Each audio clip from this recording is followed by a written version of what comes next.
There are moments when you open your mouth and destroy your own dignity in 5 seconds. Not because you're wrong, but because you spoke to the wrong person at the wrong time. A real man isn't the one who always has the right words. He's the one who knows when to stay silent, to protect his power, his pride, and his grip on his life. The world doesn't teach you that. It teaches you to react, to speak up, to win. But in reality, the more a man talks, the easier he is to control. In this video, you'll see 6 real-world situations where silence isn't just a strategy, it's survival.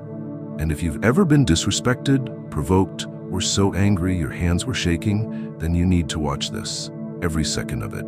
Before we begin, don't forget to subscribe and like if you're new here. It helps me keep bringing you more valuable content.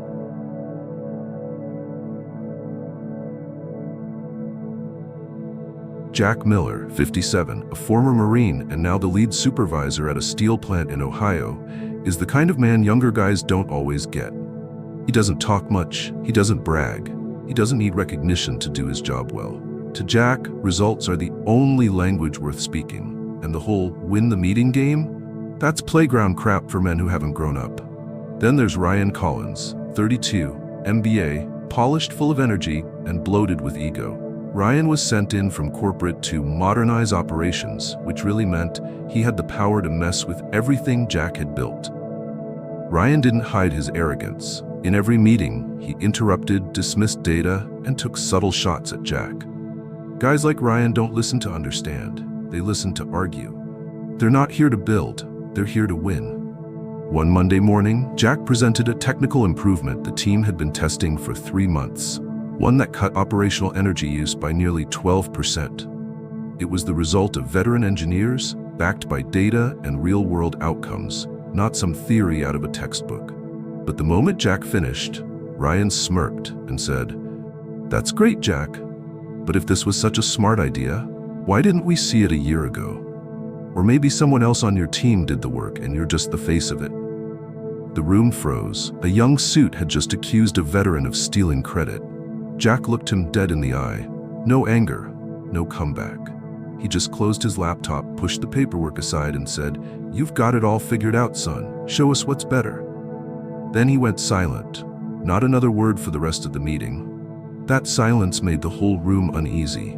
Because when a seasoned man no longer needs to prove himself, that's when he rises above the game. The small-minded are still playing. That afternoon, Davis, the 60-year-old plant director who'd run 3 different facilities in his time, came down to see Jack in the shop.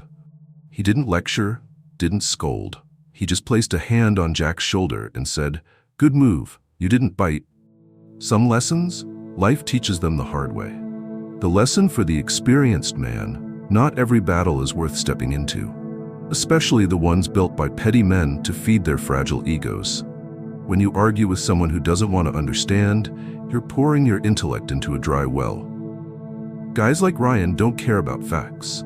They want a stage, not to contribute, but to get applause. And when you take the bait, you give them exactly what they want: attention.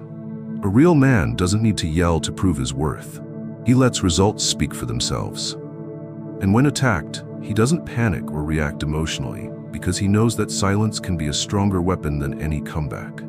It shows control. It signals, "I don't need to beat you, because I've already mastered myself." Stoic philosophy teaches one thing clearly: you can't control what others say, but you can absolutely control how you respond. The weak scream to be heard. The strong choose silence when they know words are wasted. That's not giving up, that's growing up. In life, especially at work, you'll face people like Ryan. They're young, loud, and think volume equals power. But real power isn't in the voice. It's in the ability to make others listen without having to say much at all. And that's exactly what Jack Miller's age, experience, and calm authority taught an entire room full of men.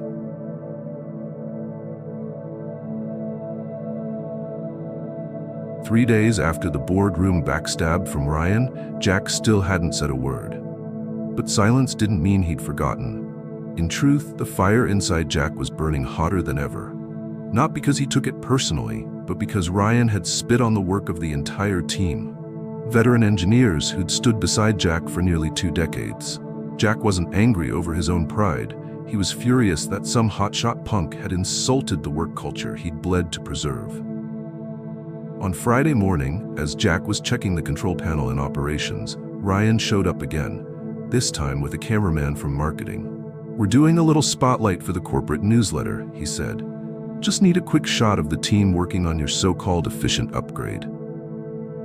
The mockery in his tone hit like salt in an open wound. Jack clenched his fists, said nothing. The veins in his neck popped. The crew behind him stopped working. They could feel the temperature shift. Every eye turned to Jack. He could have snapped, easily. Maybe 20 years ago, he would have slammed Ryan against the wall and left a mark he'd never forget. But Jack Miller wasn't 25 anymore. He'd lived long enough to know that every second you lose control is a second you hand someone else the keys to your emotions. So he stepped back, locked eyes with Ryan, and said, "Turn off the camera. This isn't a damn show. These men are working. You want headlines, write fiction." His voice wasn't loud, but the entire plant heard him. Ryan froze, awkwardly waved the cameraman to stop filming. Jack turned back to his work like nothing had happened. No yelling, no threats. Just a cold command from a man who knew how to harness fire, instead of burning everything down with it. That afternoon, HR showed up. The manager said, "He filed a complaint. Said you embarrassed him in front of the team." Jack looked her dead in the eye. "Then he can explain how grandstanding in a safety zone helps production." She nodded. "I didn't file it. Just thought you should know. Between you and me, half the board wishes you'd embarrassed him more."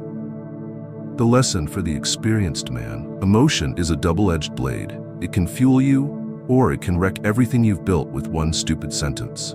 When you're angry, you think you're powerful, but really, you're at your weakest. Because in that moment, you're not acting, you're reacting. And reaction is the instinct of someone who hasn't mastered himself. A real man isn't someone who never gets angry. He's someone who gets angry at the right time, in the right way, and keeps it under control like a loaded gun with the safety on. Stoicism doesn't tell you to be numb, it tells you to stay sharp. To learn to step outside your emotions, observe them like an outsider, and ask, does this reaction serve my mission? Jack understood that. He knew that silence in the middle of a storm speaks louder than any punch ever could, because it proves you're the one in command, not a slave to whatever emotion just took hold. In today's world, where guys like Ryan are everywhere, on social media, in offices, on screens, the one thing that keeps you from slipping out of your values is your ability to stand tall in the emotional storm without getting pulled under. Because the man who can master himself is the man no one can beat. This isn't just a video. This is the reminder you needed today. Hit subscribe and like if you want someone in your corner pushing you to live by your real values.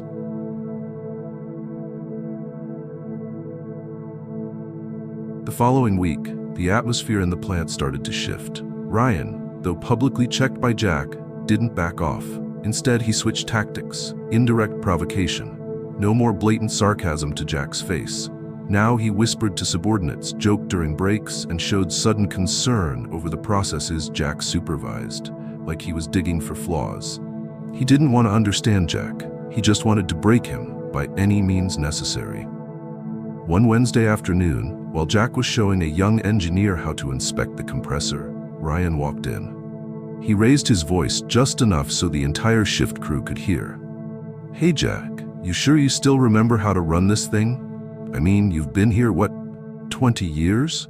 Isn't that a bit too long to adapt to new standards?" There was a brief pause. The young engineer turned to look at Jack, wanting to see how the man he respected would respond. Someone else might have snapped back with a verbal beatdown. A few guys even looked like they were hoping Jack would unload. But he didn't. Jack placed his hand on the machine, looked at Ryan, and replied calmly, almost serenely, "You're right. I have been here a long time. That's why this machine still runs. Because I don't waste time trying to prove I'm the smartest man in the room." No one said a word after that.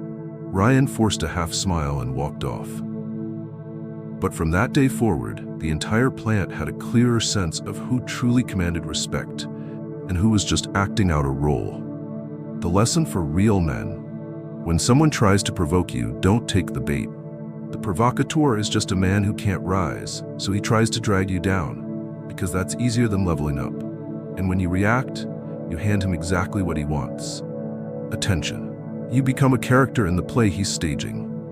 And once you step into the show, you've already lost, even if you're right, even if you win the argument. Stoic philosophy teaches a harsh but simple rule. To react is to give away your power. When you get angry, when you clap back, when you feel the need to prove yourself, you're already in his hands. He doesn't need to out-reason you. He wins by making you lose yourself. Jack understood this. He didn't need to stoop low and wrestle with a man who hadn't learned control. He'd lived long enough to know, respect isn't earned by raising your voice. It's built through consistency in how you carry yourself. A real man doesn't need to win every argument. He just needs to stand firm in his principles. You're a husband, a father, a leader in your community. That makes you the pillar. And pillars don't sway with every petty gust of wind. You weren't made to react. You were made to lead. And sometimes, the best way to lead is to say nothing in the face of provocation and let your results drown out every illusion the other man tries to create. In a world full of theatrics and fake stages, the rarest, most valuable force is the granite calm of a man who doesn't need to look strong, because he already is.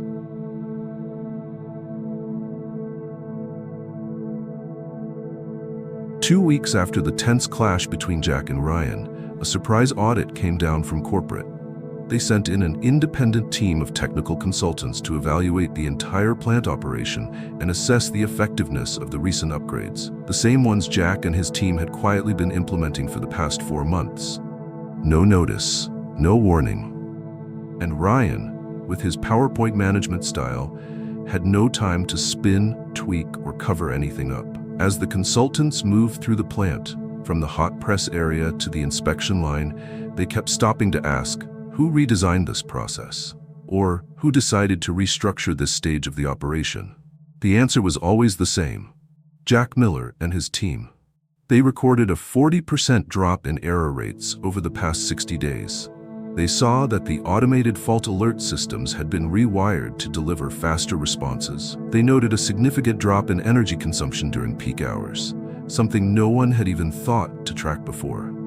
All of it came from smart, subtle adjustments. No fluff, no flashy budgets, no marketing campaigns. There were no presentations, no inspiring videos flashing across the screen, just cold, hard data. And it said everything Jack never bothered to say himself. 1 week after the audit, the executive report came back to the plant.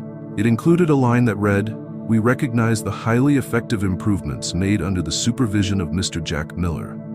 These changes have not only reduced costs, but show potential to be scaled across our national operations."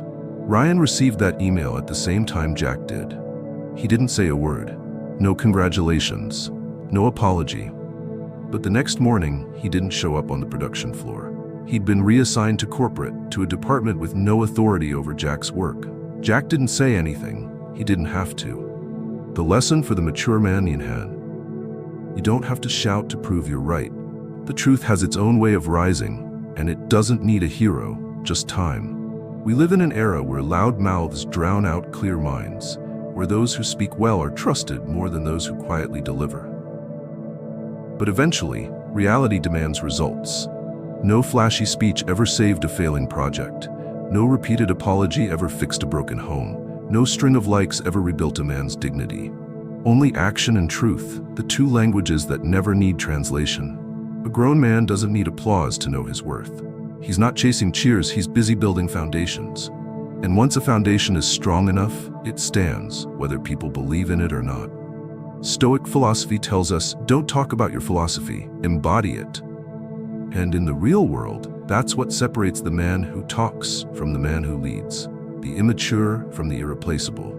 Jack didn't win with words, he won with discipline. He won by refusing to enter the game of who can talk louder, and choosing instead to outwork, outlast, and wait for the moment when reality would do the talking for him. Because he understood, truth doesn't rush, but it never shows up late.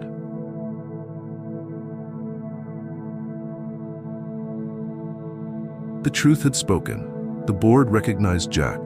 His technical improvements were implemented. and Ryan, the man who talked more than he delivered, was removed from the plant. It seemed like the storm had passed, but the clouds rolled back in. Replacing Ryan was someone new, Chuck Donovan, 58, a former operations director from a recently shut-down facility in Indiana. He wasn't arrogant like Ryan. Chuck was the kind of man who pretended to understand while actually knowing nothing. And worse, he had authority. Given full power to restructure the plant over the next quarter, Chuck began issuing adjustment orders that everyone could see were completely absurd. In his first week, he proposed halting scheduled safety inspections to boost productivity. Then he ordered the removal of a pressure test stage from operations, saying, "Stats show it only catches 2% of issues anyway." One young engineer objected. He got reassigned. A team leader refused to sign off. She got called into HR. And then Chuck summoned Jack to his office. The office was cold. Chuck sat behind the desk, tapping a file folder like a Cold War interrogator. "Jack," he said, "I know you're good, but I need cooperation, not resistance. Your system works, but it slows us down. We can't let emotion get in the way of business. I need you to skip a few of the unnecessary steps." Jack looked at him. This wasn't the first time he'd faced this type. The man who lacked understanding, but had power, and used that power to destroy what he couldn't comprehend. The kind who thinks skipping inspections is efficient, like unbuckling your seatbelt to drive faster. Jack replied plainly, "Skipping that process puts this entire plant at risk of a blowout. You think it slows things down? I know it keeps people alive." Chuck smirked. "I'm not here for moral lessons. I'm here for compliance." Jack didn't argue. He stood up, nodded once. "Then I can't work this way." The next morning, Jack submitted a 30-day leave of absence. No long emails, no grand speech. He left the plant like a cold wind, swift, silent, and absolute. The lesson for the seasoned man. In life, there will be times when you face a fool with authority.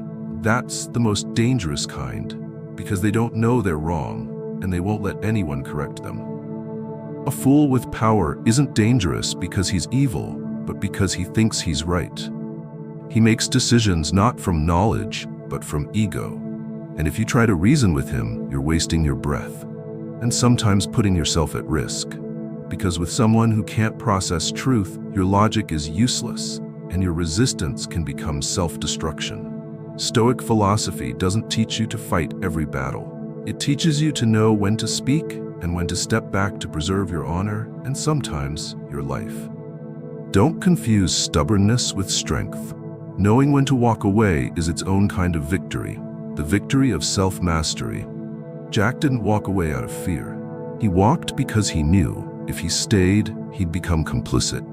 No one remembers the man who tried to stop the collapse if he's still standing there when it all burns down. And when you're staring down a fool with power, silence and withdrawal aren't surrender, they're preparation for a return on your own terms in a position no one can deny.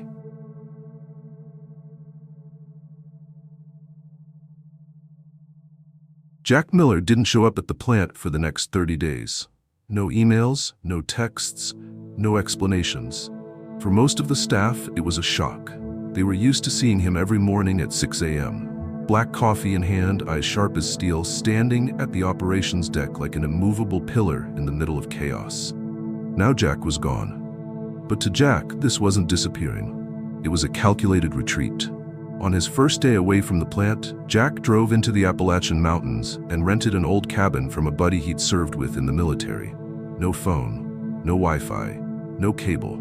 Just the sound of wind scraping across the roof, the smell of pine, and the cold voice of solitude, the kind most modern men have forgotten how to face. He spent the first 3 days sleeping, like he hadn't slept in decades. Because for 20 straight years, Jack had forced himself to stay sharp, to guard the floor, protect his crew, and carry people who never even thanked him. But that vigilance had drained him, physically, mentally, spiritually. He used to think he was stone, steel. But then he realized, even steel needs to cool, or it breaks. On the 4th day, he wrote, not to publish, but to understand himself. Every page was a conversation. Part of him wanted to walk away from it all. The plant, the managers, the pointless meetings, and the system that rewards smooth talkers over real doers. But another part wanted to return. Not for the plant, but for the young engineers still standing, for the workers with no voice. Because Jack wasn't built to quit, he was simply pulling back to reload. He read old books, Epictetus, Seneca, Marcus Aurelius, pages yellowed with time that reminded him of what he'd forgotten. Real strength isn't in muscle, it's in mastering your mind when everything else is falling apart. In the second week, he began to train again. Push-ups, deadlifts, hiking, cold showers, not to become someone else, but to return to himself. And by the end of the month, Jack Miller stepped out of that cabin, not as a new man, but as a sharper, quieter, more unyielding version of who he already was. The lesson for men who aren't young, but were never weak: at some point, you will collapse. Not because you're soft, but because you've carried too much for too long. You won't break because you're weak. You'll break because you're the only one who stayed standing. But remember, knowing you're depleted isn't surrender. It's the starting point of true reconstruction. We, the men over 40, don't need to prove anything to the crowd, but we do owe something to ourselves, and sometimes that duty is knowing when to pause, to recalibrate the sights, to clean the wounds, and to move forward, not with emotion, but with strategy. Stoic philosophy doesn't shame you for being tired. It trains you not to quit. It teaches retreat without cowardice. And Jack Miller was the embodiment of that. A man who didn't need sympathy, just space to rebuild strength. When you feel weak, don't fake strength. Use it as fuel to reinforce your foundation. And when you return, let your silence make others uneasy, because now you're not a man looking to prove something. You're the man no one dares to underestimate anymore. Thank you for being here. If you found this video helpful, subscribe, turn on notifications, and like this video. Don't forget to leave a comment so we can spread positivity together.